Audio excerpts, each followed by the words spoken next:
আসসালামু আলাইকুম রহমতুল্লাহ বরকাত। এমন কিছু আমল যার মাধ্যমে সহজে হজ উমরার সওয়াব পাওয়া যায়। এমন কিছু আমল যার মাধ্যমে সহজে হজ উমরার সওয়াব পাওয়া যায়। বলুন ও ভাই ও বোন, এমন কোন মুসলমানটা আছে যার মনে এই কামনা, এই তামান্না, এই বাসনা, এই ইচ্ছা, এই আশা, এই আকাঙ্ক্ষা হয় না যে আরে আমিও যদি হজ করতে পারতাম, আমিও যদি উমরা করতে পারতাম। হজ উমরা মানে কি? হজ উমরা মানে হইলো আপনার জীবনে গুনাহগুলো মাফ হয়ে যাবে।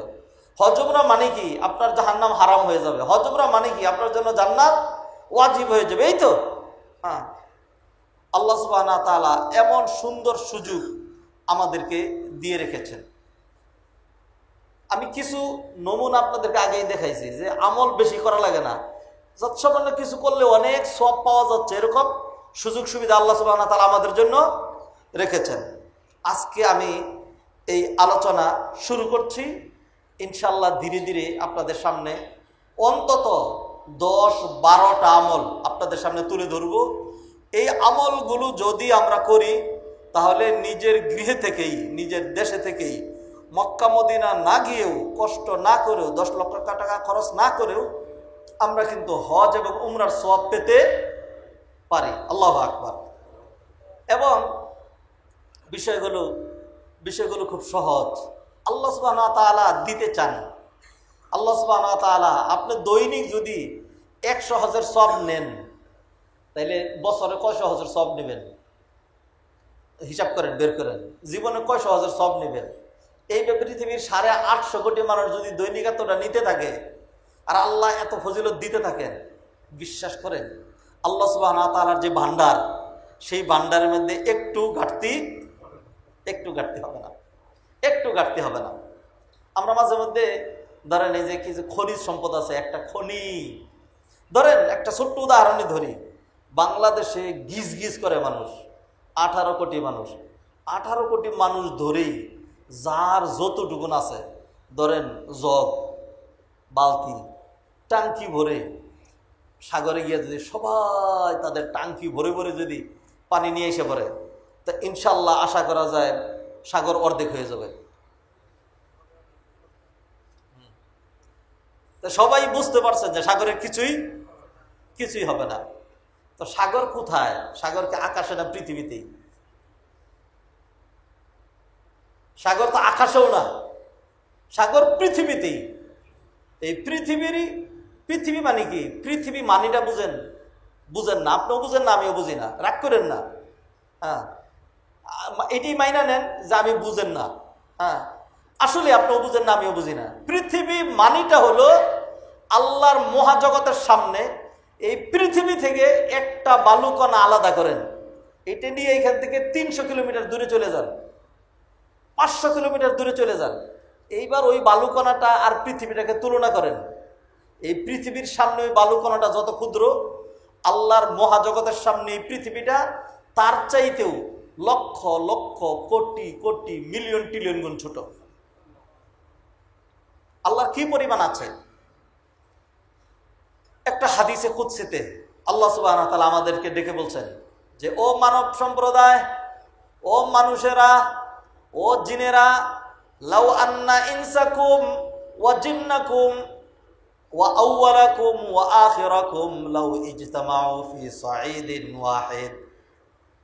যদি পৃথিবীর শুরু থেকে শেষ পর্যন্ত যত মানুষ আসবে, যত জিন জাতিরা আছে, সবাই যদি বিশাল একটা ময়দানে গিয়ে একত্রিত হয় আর সকাল থেকে বিকেল পর্যন্ত প্রত্যেকেই তার দাবি দাওয়া, তার চাওয়া, তার কামনা, তার বাসনা আল্লাহর কাছে তুলে ধরে, আর বিকেল বেলা আল্লাহ সুবহানাহু ওয়া তাআলা যদি প্রত্যেকের কামনা বাসনা চাহিদা একসাথে পূরণ করে দেন, তাহলে আল্লাহর যেই ভান্ডার আছে সেই ভান্ডার থেকে একটা বালু কণা পরিমাণও কমবে না। এটা হাদিসে কুদসিতে আল্লাহ সুবহানাহু ওয়া তাআলা নিজে বলছেন। অতএব আশ্চর্য হওয়ার কিছুই নেই। আপনি দৈনিক একটা হজ, দৈনিক 3টা হজ, দৈনিক 5টা হজের সওয়াব নেবেন, নিলে আপনি ধন্য হবেন। না নিলে আল্লাহর কিচ্ছু আসে যায় না। আর নিলে আল্লাহর ভান্ডারে কোনো রকম কমতি নাই। আল্লাহ সুবহানাহু ওয়া তাআলা এরকম সুন্দর সুযোগ আপনার জন্য রেখেছেন।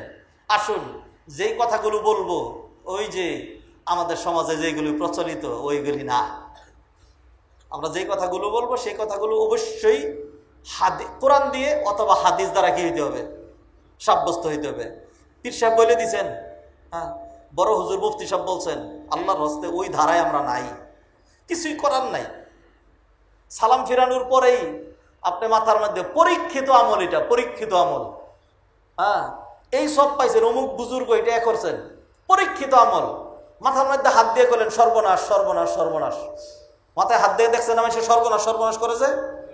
সালাম ফিরে সাথে সাথে এর হাত দিচ্ছে কে লেগে বেটা, মাথায় হাত তো দিয়ে মানুষ সর্বনাশ হইলে। এক একজনে এক একটা বলে, হ্যাঁ, এগুলি শিখছিলাম, নিজেও কিছুদিন এরকম করছি, মাথায় হাত দিয়ে সর্বনাশ। এরপরে দেখছি সর্বনাশ, এটা তো সর্বনাশ, আর করি না। কারণ নবীজি এটা করেন নাই, নবীজি এটা করেন নাই। এত সুন্দর সুন্দর আমল আছে নবীজির আমল, সুন্নাহর অনুসরণ, জান্নাতে যাওয়ার আমল, হজের আমল, এগুলি বাদ দিছেন। কিসের কারণে বাদ দিছেন? এই বাদ দেওয়ার পিছনে এক নাম্বার দায়ী যারা, এরা হলো আমার মতো এরকম কিছু হুজুর। সত্য কথা, আপনি সাধারণ মানুষ, আপনাকে দায়ী করে কি করবো আমি বিন্দুমাত্র আপনাকে ব্লেম দিচ্ছি না, আমি ব্লেম দিচ্ছি আমাদেরকে। আমাদের কারণে আপনারা বঞ্চিত হচ্ছেন। আমি সমাজের বাস্তবতা এবং হাদিস মিলিয়ে যদি দেখাই, এরপরে যদি আমারটা ভুল হয়, তাহলে আমাকে আলাদা ডেকে নিয়ে বলে দিন যে জীবনে আর মানুষের সামনে দাঁড়িয়ে ধরনের কথা বললেন না, শরম পাবেন। বলবো না।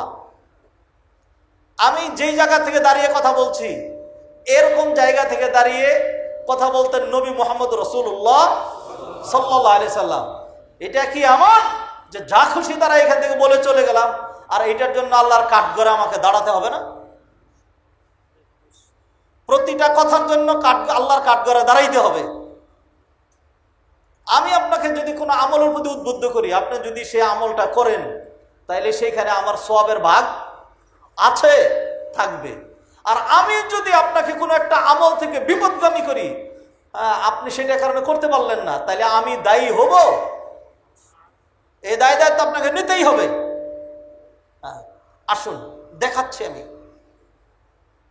সম্মানিত ভাইয়েরা, হাদিস থেকে দলিল দিয়ে আমি কথা বলবো। প্রথমেই যে আমলটা আপনাদের সামনে তুলে ধরতে চাচ্ছি, এটা একটা হাদিসের মধ্যে রয়েছে। হাদিসটি বর্ণনা করেছেন আবু উমামা আল বাহিলি রাদিয়াল্লাহু তাআলা আনহু।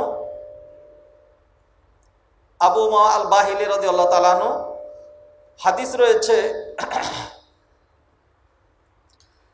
মাআলিমুস সুনান, শরহ সুনানে আবু দাউদ, লিআবি সুলাইমান আল খাত্তাবি, আবু দাউদের হাদিস। এটা আবু দাউদের হাদিস। এই হাদিসে আবু উমামা বাহিলি রাদিয়াল্লাহু তাআলা তিনি বর্ণনা করছেন, আন্না রাসূলুল্লাহ সাল্লাল্লাহু আলাইহি ওয়াসাল্লাম ক্বালা, নবীজি সাল্লাল্লাহু আলাইহি ওয়াসাল্লাম ইরশাদ করেছেন, মান খারাজা মিন বাইতিহি মুতাতাহহিরান ইলা সালাতিন মাকতুবা, যে ব্যক্তি তার গৃহ থেকে ওযু করে আল্লাহর ঘর মসজিদে যায়। মান খারাজা, যে বের হয়, মিন বাইতিহি, তার গৃহ থেকে, মুতাতাহহিরান, তাহারাতের সাথে, মানে ওযু করে, ইলা সলাতিন, সলাত মানে হলো হজ, সলাত মানে হজ। তাহলে তো আমি এটার অনুবাদ ঠিক মতোই করছি। সলাত মানে নামাজ। ইলা সলাতিন মাকতুবা, মাকতুবা মানে ফরজ। কোনো ফরজ নামাজ আদায় করার জন্য, মসজিদে নফল নামাজ পড়ার জন্য আসবে না, মসজিদে ফরজ পড়ার জন্যই আসবে। ইলা সলাতিন মাকতুবা যদি যায়, ফাআজরুহু, তাহলে তার সওয়াব, আজর মানে প্রতিদান, কাআজরিল হাজ্জিল মুহরিম, কাআজরিল হাজ্জিল মুহরিম, হাজ্জি বাংলায় বলে হাজি, বাংলায় কি বলে? হাজি। আরবিতে হলো হাজ্জুন, হ্যাঁ, হাজ, হাজ, বাংলা বলে হাজি। ফাআজরুহু কাআজরিল হাজ্জিল মুহরিম, ইহরাম করে যে হাজি হজ করে, ইহরাম করে যে হাজি হজ করে, তার যেরকম সওয়াব, যে ব্যক্তি নিজ গৃহ থেকে ওযু করে মসজিদে এসে জামাতের সাথে নামাজ পড়ে যায়, আল্লাহ সুবহানাহু ওয়া তাআলা তাকে অনুরূপ সওয়াব দিয়ে দেন। মানে কি? হজের সওয়াব।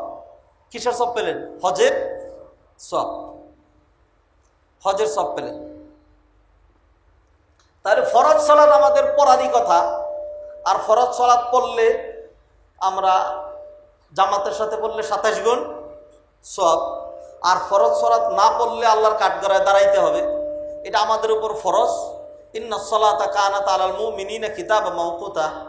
তারপরে হলো দৈনিক 5 ওয়াক্ত সালাত, খামসু সালাওয়াতিন ফি কুল্লি ইয়াউমিন ওয়া লাইলা। প্রতিদিন 5 বার আমাকে আপনাকে সালাত আদায় করাই লাগবে। সেই সালাতটা আপনি একটু কষ্ট করে বাড়ি থেকে ওযু করে মসজিদে আসলেন, অন্যান্য সওয়াব শুনবেন। ওযু করলেন, হাত ধুইছেন না, ওই যে হাত দিয়ে যে স্ক্রল করছিলেন, স্ক্রল মুরব্বীরা বুঝবেন না, বোঝা দরকার নাই। হ্যাঁ, এগুলো আপনাদের না, যারা বুঝার তারা বুঝছে। এই যে স্ক্রল করছিলেন এরকম সারাক্ষণ খালি, হ্যাঁ, এই যে হাতে গুনাহ হয়েছিল, যে ওযু করলেন, যে ওযু করার কারণে সেগুলি কি হয়ে গেছে, মাফ হয়ে গেছে। আর ওই যে এবার তাকায়াছিলেন যে চেহারা যখন ধুইছেন তখন এগুলি কি হয়ে গেছে, মাফ হয়ে গেছে। কদম দিয়ে মসজিদে আসছেন, যে এক কদমে একটা গুনাহ মাফ হয়েছে, আরেক কদমে একটা মর্যাদা বৃদ্ধি পেয়েছে। আনুষঙ্গিক বহুত সওয়াব পেয়েছেন। বৈষয়িক লাভ, এই যে হাত ধুইলেন, বারবার হাত ধুইলেন, এর যে ফায়দা লাভ, এটা করোনাকালীন আমাদেরকে ডাক্তাররা সুন্দর করে শিখেছে। হাত এমনি এমনি ধুইতে হয়, হ্যাঁ, খিলাল করে আঙ্গুলের ভিতরে আঙ্গুল ঢুকাইয়া ধুইতে হয়, এইভাবে বারবার হাত ধুইতে হয়, হাত ধুইয়া করতে হয়। তো লাভ তো সেটা আপনারা দেখছেন। এই যে মনে করেন আয়েশা রুকু করলেন, সেজদা করলেন, এটা একজন আরব্য বড় লেখক, তিনি বলছেন লাউলাম তাকুন রাসাল ইবাদাত লাউদ্দাত মিন সালিহিল আদাত। এটা আরবি, এটা কোরআন হাদিস না, এটা হলো একজন সাহিত্যিকের টেক্সট, হ্যাঁ, নস। সে বলছে সালাত যদি শীর্ষস্থানীয় ইবাদত না হতো, ইবাদত হিসেবে পরিগণিত নাও হতো, তবু সালাতটাকে একটা সর্বোত্তম অভ্যাস হিসাবে গণনা করা হতো। এরপরে তিনি বলছেন যে এই সালাতের জন্য শরীর পাক লাগে, কাপড় পাক লাগে, তারপরে হলো হাত পা ধুইতে হয়, রুকু সেজদা করতে হয়, কত রকম লাভ আছে। এই যে রুকু করলেন, সেজদা করলেন, আমাদের শরীরের মধ্যে যে ব্লাড সার্কুলেশন হয়। এবার সায়েন্স টেকনোলজি বলছি, এ দরকার নাই এগুলোর, তবু একটু বোঝানোর জন্য। ধরেন এই যে দেখবেন অনেক সময় অনেক মানুষ ব্রেন স্ট্রোক করে মারা যায়। আল্লাহ সুবহানাহু ওয়া তাআলা সবাই বিপদ আপদ থেকে হেফাজত করুন, আমিন বলেন। হ্যাঁ, তো ব্রেন স্ট্রোক আমার জীবনে যেগুলি দেখেছি, আপনারাও দেখেছেন, ব্রেন স্ট্রোকটা খুব কঠিন হয়, কারণ এই ব্রেনটাই তো মানুষের ব্রেন, এটা দিয়ে মানুষ চলে। তো ব্রেন স্ট্রোক করলে কত মানুষকে দেখছি এরকম, মানে দেন্দা লেগে থাকে, যে 10 দিন 15 দিন যে কদিন আল্লাহ রাখেন হেরবে রাস্তা করে চলে যায়। মোটামুটি বাজার দরের একটা ব্রেন স্ট্রোক হলে তার আর ফেরার কোনো সম্ভাবনা নেই, এটা মোটামুটি নিশ্চিত। বাজার দর একটা কি যদি হয়, বাজার দর বুঝছেন তো, মানে একদম মাইনর না, মাইনরের চেয়ে একটু বেশি ব্রেন স্ট্রোক যদি হয় তাহলে সাংঘাতিক কঠিন জিনিস। যারা নাকি রুকু করে, সেজদা করে, তাদের যে ব্লাড সার্কুলেশন হয়, এইটার কারণে তাদের ব্লাড চলাচলের যে সিস্টেমটা হয়, এইটার কারণে বিজ্ঞানীরা প্রমাণ করেছেন যে তাদের ব্রেন স্ট্রোকের সম্ভাবনা জিরোতে চলে আসে। তাদের ব্রেন স্ট্রোকের সম্ভাবনা জিরোতে চলে আসে, ব্রেন স্ট্রোক হয় না তাদের। ওই সেজদায় গেছে, ব্লাড তার ওইভাবে সার্কুলেশন হয়েছে, রুকুতে গেছে, বারবার উঠানামা করছে, এইগুলি দৈনন্দিন 5 বার, তো তা কতবার আপনি নফলগুলো বাদ দিয়ে দেন, যদি খালি চিন্তা করেন, রাকাত চিন্তা করেন ফরজের, তাইলে 17 রাকাতে 17 ফরজ, দৈনন্দিন 130 ফরজ শুনছেন না আপনারা? হ্যাঁ, জাহিলিয়াত কত কিছু যে আমাদের সমাজে চালু আছে। 17টা রাকাত, এই 17 রাকাতের মধ্যে 17 বার রুকু করেছেন, 17 দুগুণে 34 বার সেজদা করেছেন।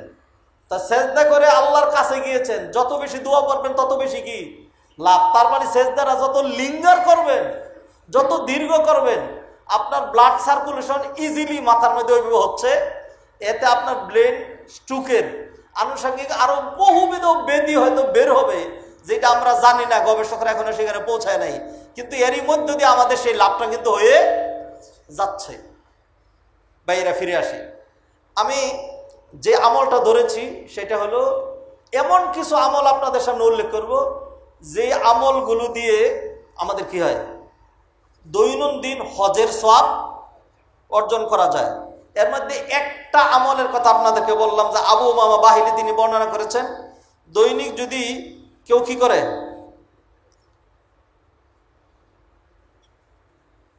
অজু করে মসজিদে এসে ফরজ সালাত আদায় করে যায়, তাহলে তাকে একজন হাজ্জিল মুহরিম, ইহরাম করে যিনি হজ করেন, সে যেই পরিমাণ সওয়াব পায় আল্লাহ সুবহানাহু ওয়া তাআলা তাকে অনুরূপ সওয়াব দিয়ে দেন।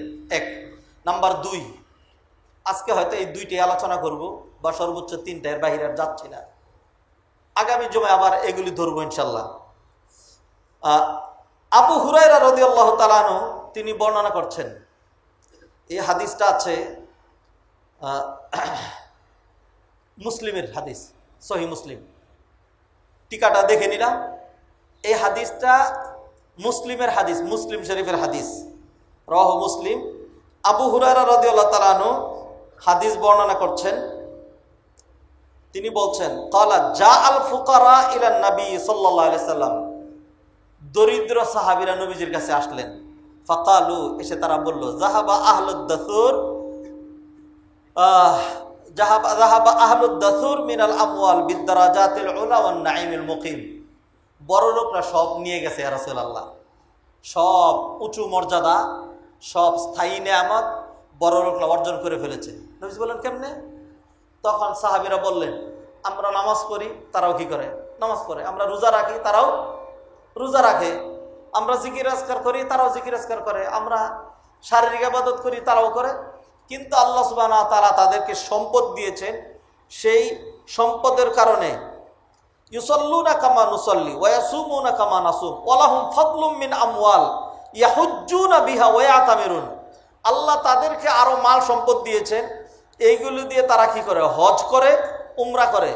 ওয়া ইউজাহিদুন, আল্লাহর রাস্তায় জিহাদ করে। ওয়া ইয়াতাসাদদাকুন, ওয়া ইয়াতাসাদদাকুন, আল্লাহর রাস্তায় দান সদকা করে। ধরেন যারা মসজিদের বদরি সদস্য হয়েছেন, 5 লক্ষ টাকা দিচ্ছেন, যারা 10 লক্ষ টাকা দিয়েছেন, আচ্ছা আলহামদুলিল্লাহ, এরকম মানুষ আছে। এমনও লোক আছে একসাথে 12 লাখ টাকা এনে দিয়ে দিয়েছে, নাম টাম ঘোষণা করার দরকার নেই, জানানোর দরকার নেই, রেখে দেন। আলহামদুলিল্লাহ, মসজিদে কাজ আমাদের হয়েছে, আরো হবে ইনশাআল্লাহ।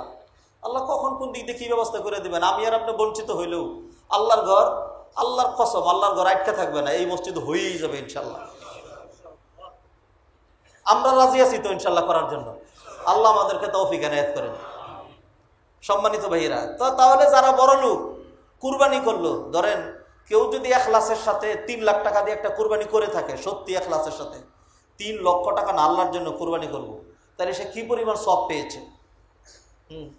কেউ যদি হজ করে থাকে, উমরা করে থাকে, ধরেন এই রমাদানে সে প্রচুর দান সদকা করেছে, সারা বছর দান সদকা করে, যাকাত দিলে কি পরিমাণ সওয়াব সে পায়, আবার নামাজও পড়ে, রোজাও রাখে, তাই নিঃসন্দেহে সে অনেক সব কামাই করছে। তো দরিদ্র সাহাবীরা গিয়ে বলেন, ইয়া রাসূলুল্লাহ, বড় লোকরা এত কামাই করতেছে, আমরা তো পারতেছি না, আমাদের তো মাল সম্পদ নাই।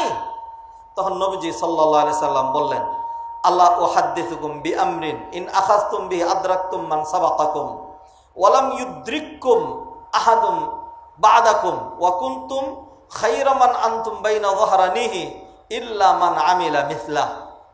আমি কি তোমাদেরকে এমন আমলের কথা বলে দিব না, যেই আমল করলে যারা তোমাদেরকে অতিক্রম করে সামনে চলে গেছে, অর্থাৎ বড় লোকেরা হজ করে, উমরা করে, জিহাদ করে, সাদাকা করে, দান সদকা করে, তারা যেই সব কামাই করছে, তোমরা তোমাদের এই আমল দিয়ে তাদের উপরে চলে যাবে।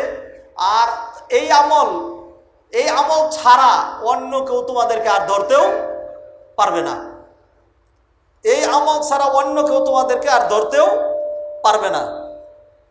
এমন আমল কথা তোমাদেরকে বলে দিব। সাহাবায়ে কেরাম বললেন, ইয়া রাসূলুল্লাহ, বলে দেন, এমন একটা আমল শিখাইয়া দেন। তখন নবীজি বললেন, তুসাব্বিহুন ওয়া তাহমাদুন ওয়া তুকাব্বিরুন খালফা কুল্লি সালাতিন সালাসা ওয়া সালাসিনা, প্রতি ফরজ নামাজের পরে 33 বার সুবহানাল্লাহ, 33 বার আলহামদুলিল্লাহ, 33 বার আল্লাহু আকবার। 99 বার হলো, 3 33 99। আর 100 ফিল আপ করার জন্য বলবা লা ইলাহা ইল্লাল্লাহু ওয়াহদাহু লা শারীকা লাহু লাহুল মুলকু ওয়া লাহুল হামদু ওয়া হুয়া আলা কুল্লি শাইইন কাদির। এই আমলটা যদি করো তাইলে বড় লোকেরা জিহাদ করে যেই সওয়াব পায়, দান সদকা করে যত যত সদকা করে যেই সওয়াব পায়, হজ উমরা করে যেই সওয়াব পায়, তোমরা ফরজ সালাতের পরে এই তাসবিহগুলো পড়লে হজ এবং উমরার সওয়াব, জিহাদের সওয়াব তোমরা পাবা। নবীজি সাল্লাল্লাহু আলাইহি ওয়াসাল্লামের কথা নিশ্চয়ই মিথ্যা? নবীজি সাল্লাল্লাহু আলাইহি ওয়াসাল্লামের এই কথা মানে বন্দুকের গুলি মিস হইতে পারে, রাষ্ট্রের অথবা যে কোনো দুনিয়ার যত বড় ব্যক্তি হোক না কেন তার কথা মিথ্যা হতে পারে, রাষ্ট্রনায়কের কথা মিথ্যা হতে পারে, বলতে চেয়েছিলাম। কিন্তু নবী মুহাম্মদ রাসূলুল্লাহ সাল্লাল্লাহু আলাইহি ওয়াসাল্লামের কথা মিথ্যা হওয়ার কোনো সম্ভাবনা নাই। নবীজি সাল্লাল্লাহু আলাইহি ওয়াসাল্লাম বলেন এই কাজটা তোমরা করবা, তাহলে তোমরা ওই সব পেয়ে যাবা। قال أبو صالح فرج فقراء المهاجرين إلى رسول الله فقالوا سمع إخواننا أهل الأموال بما فعلنا ففعلوا مثله فقال رسول ذلك فضل الله يؤتيه من يشاء। এরপরে গরিব সাহেবের এই আমল শুরু করলেন। তো সালাতের পরে তারা যখন সুবহানাল্লাহ সুবহানাল্লাহ, গরিবরা সবাই এগুলি করে, আলহামদুলিল্লাহ আলহামদুলিল্লাহ আল্লাহু আকবার, এটা দেখে বড় লোকরা কয় কিরে এরা কি করে। এরপরে ধীরে ধীরে একজনকে জিজ্ঞাসা করতে করতে একজন বলে দিছে, কয় নবীজি আমাদেরকে এমন একটা আমল শিখিয়ে দিয়েছেন, তোমরা হজ উমরা করে যে সব পাও আমরা এই আমল করলে সব পাই। তখন তারা ওই আমল শুরু করে দিছে। এরপরে গরিব সাহাবীরা আবার গেলেন নবীজির কাছে, ইয়া রাসূলুল্লাহ বড় বিপদ হয়ে গেছে। কি বিপদ? বড় লোকেরা ওই আমল শুরু করে দিছে, এখন কি করব?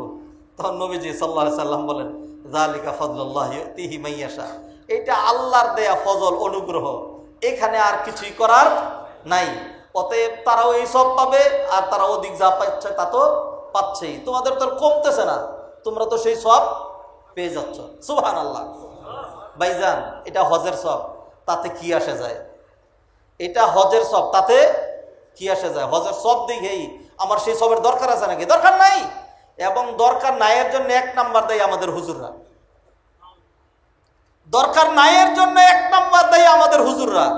কারণ হলো সালাম ফিরে এই হুজুররা বলল আসসালামু আলাইকুম, আল্লাহুম্মা আমিন বিরহমাতিকা ইয়া আরহামার রাহিমিন, আল্লাহু আকবার, সুন্নতের নিয়ত করলাম, রাক্তর হজের খাতা করি। আলটিমেট রেজাল্ট এটাই দাঁড়াচ্ছে। আলটিমেট রেজাল্ট এটাই, ইন্না লিল্লাহি ওয়া ইন্না ইলাইহি রাজিউন। আমার ভাইরা এত সুন্দর ফজিলতের এই আমলের আরেকটা ফজিলত আছে।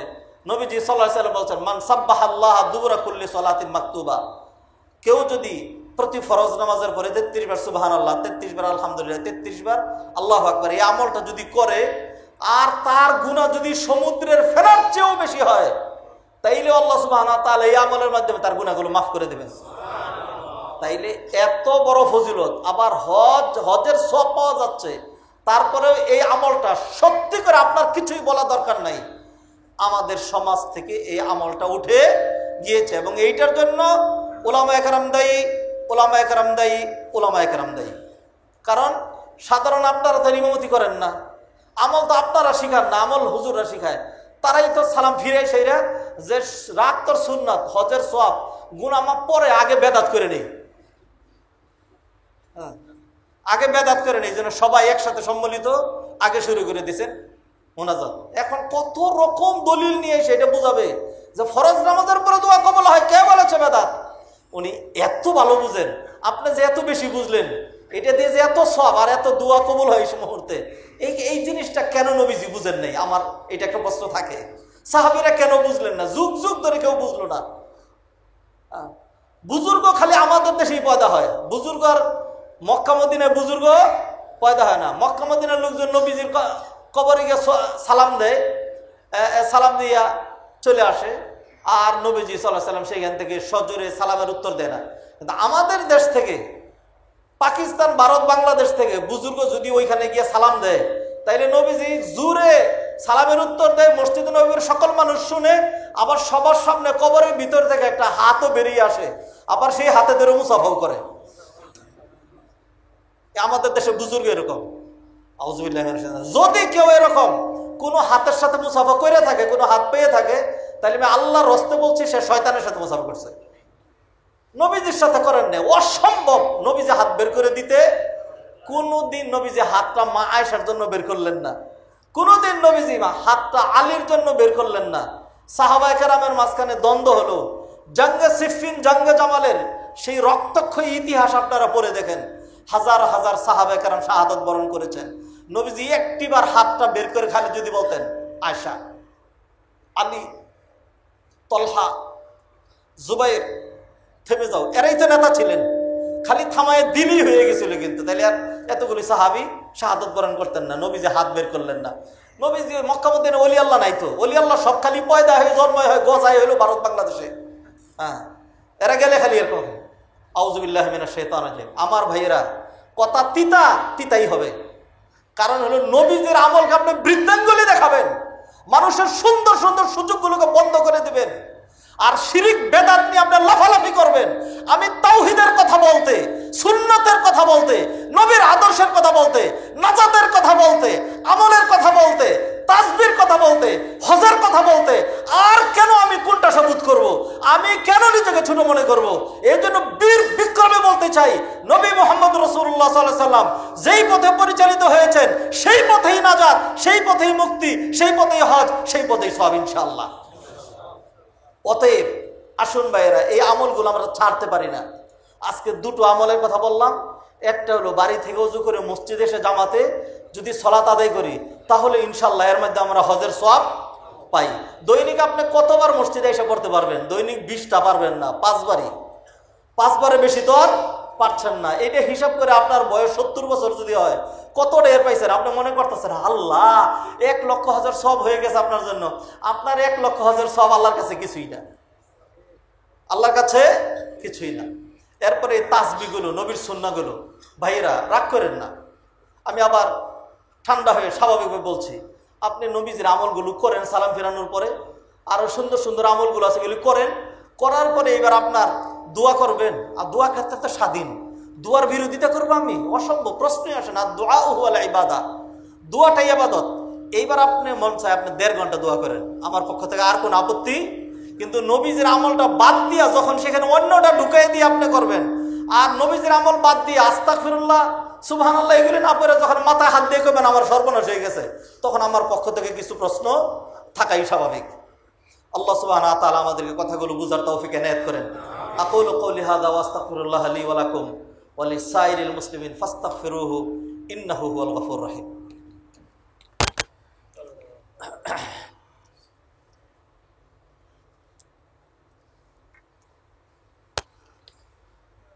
আলহামদুলিল্লাহ হামদান কাসীরা ওয়া সাব্বিহুহু বুকরাতান ওয়া আসীলা ওয়া উসাল্লি ওয়া উসাল্লিম আলা সাইয়্যিদিল মুরসালিন ওয়া আলা আলিহি ওয়া সাহবিহি আজমাইন।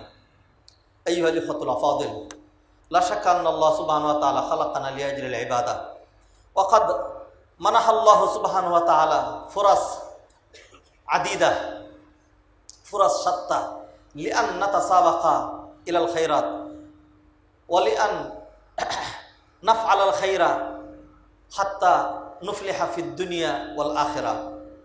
ইন্নাল্লাহ সুবহানাহু ওয়া তাআলা শারা'a লানা আ'মালান ওয়া কুরুবাত নাজিদু বিহা আও নাহসুলু বিহা আলাল আজরিল আযীম মিছল আজরিল হজ্জি ওয়াল উমরাতি ওয়াল জিহাদি ওয়াস সাদাকা ওয়া যালিকা বিত-তাসবিহ ওয়া বিল মুসাবাকা ইলাল মসজিদ ওয়া বিআদাইস সালাওয়াত মা জামাআ ওয়া বিকাদাই হাওয়াইজিন নাস ওয়া বিআদাই সালাতিল ইশরাক ওয়া বিআদাই সালাতিল ফজর মা জামাআতি ওয়া গায়রিহা মিনাল আমাল।